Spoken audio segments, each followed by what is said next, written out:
যখন গোলাম কিনতে পারবে না, আজাদ করতে পারবে না, 2 নম্বর তোমাকে কাফারা লাগবে, জোরমানা লাগবে।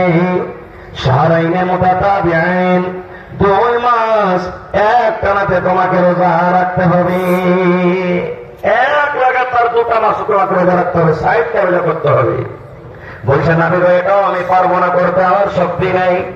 3 নম্বরে নবী বললেন, তাহলে তুমি বাড়ি চলে যাও, 60টা ফকির মিসকিনকে তুমি খানা খিলিয়ে দাও। মালদার ধরে রেখে খাবার চলবে না, ফকিরকে খুঁজে খুঁজে, মিসকিনকে খুঁজে খুঁজে 60টা তোমাকে খানা দিতে হবে। 60টা যদি তুমি খানা খিলিয়ে দাও, আল্লাহ রাব্বুল আলামিন তোমার গুনাহকে মাফ করে দিবেন।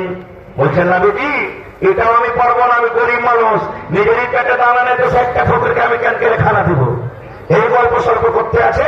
হঠাৎ করে একটা লোক এক বস্তা মানে এক বড় খাজুর হাদিয়া দেওয়ার জন্য নিয়ে চলে এসেছেন। নবীজি বললেন, এক কাজ করো, এই খাজুরের বড়াটা নাও, আর নেওয়ার পর তুমি 60টা মানুষের মাঝে খাইয়ে দাও।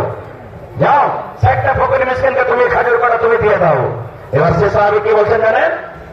আল্লাহর নবী গো, আপনি বললেন খাজুর কটা নিয়ে নাও, 60টা ফকির মিসকিনের মাঝে দিয়ে দাও। কাকে দিয়ে বাড়াবো না গো? মদিনার গলিতে গলিতে, মদিনার গ্রামে গ্রামে যদি খোঁজা হয়, তাহলে আমার থেকে আর কোন মানুষ গরিব নাই। সব থেকে বললাম আমি গরিব, আমার থেকে আর কেউ গরিব নাই।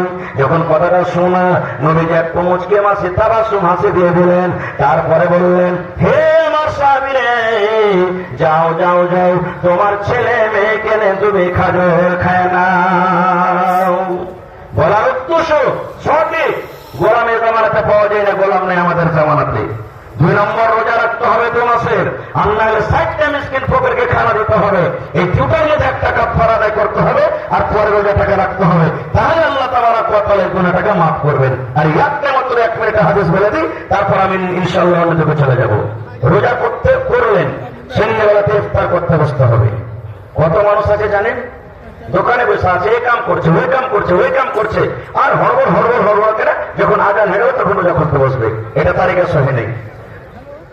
ইফতারের কমপক্ষে 2-4 মিনিট আগে বসেন, কম করে। রাসূল বলেছেন, ইফতারের টাইমে যে দোয়াটা আল্লাহর দরবারে করবেন, ওই টাইম খানটা আল্লাহর কাছে খুবই দামি। ইফতারের আগে যে দোয়াটা করবেন, আল্লাহ তাআলা ওই দোয়াটা আপনার কবুল করবে।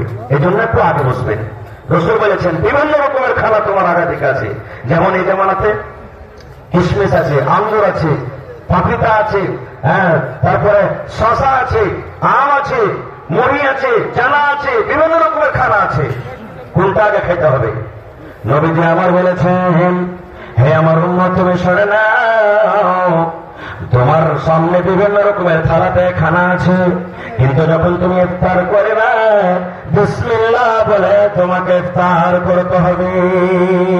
কি দিয়ে? বিসমিল্লাহ বলে ইফতার করতে হবে। কি খেতে হবে? বিসমিল্লাহ বলে খাজুর খেতে হবে। কমপক্ষে বেশি না পারতে গেলে একটা খাজুর মুখে দিয়ে দেন বিসমিল্লাহ বলে। একটা খাজুর বিসমিল্লাহ বলে খাইলেন। বাড়িতে আছেন কিংবা ইফতারিতে চলে গেছেন, কোন জিনিস দিবেন জানা দিবেন, কোন জিনিস বাড়িতে হোক জানা হোক, সুন্নাতের উপর আমল করতে গেলে বেশি নাকি পাওয়া যাবে। নবী বলেছেন, বিসমিল্লাহ বলে তুমি একটা খাজুর মুখে দিয়ে নাও।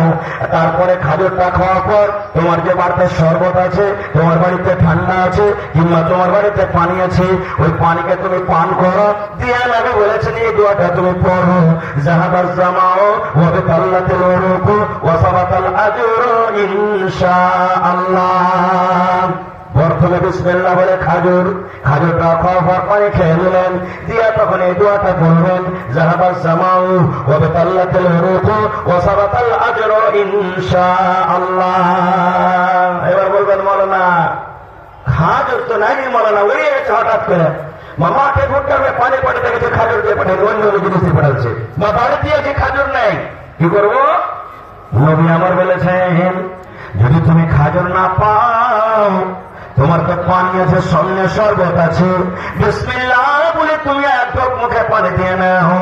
বিসমিল্লাহ বলে তুমি পানি দাও মুখে, আর বিসমিল্লাহ বলে পানি দেওয়ার পর তুমি এই দোয়াটা পড়ো, যাহাবাজ জামাউ ওয়া বিতাল্লাতিল উরুকু ওয়া সাবাতাল আজরু ইনশাআল্লাহ। এই দোয়াটা পড়ার পর তোমার সামনে ঝালমুড়ি রাখা আছে, তোমার সামনে পাপিতা রাখা আছে, তোমার সামনে শসা রাখা আছে, বিভিন্ন রকমের ফল ফ্রুট খাবার আছে। আছে ওগুলো তুমি খাও, তোমার কোনো মানা নাই। তাহলে বিসমিল্লাহ বলে খাজর, খাজর যদি না পাওয়া যায় তাহলে বিসমিল্লাহ বলে পানি পান করতে হবে।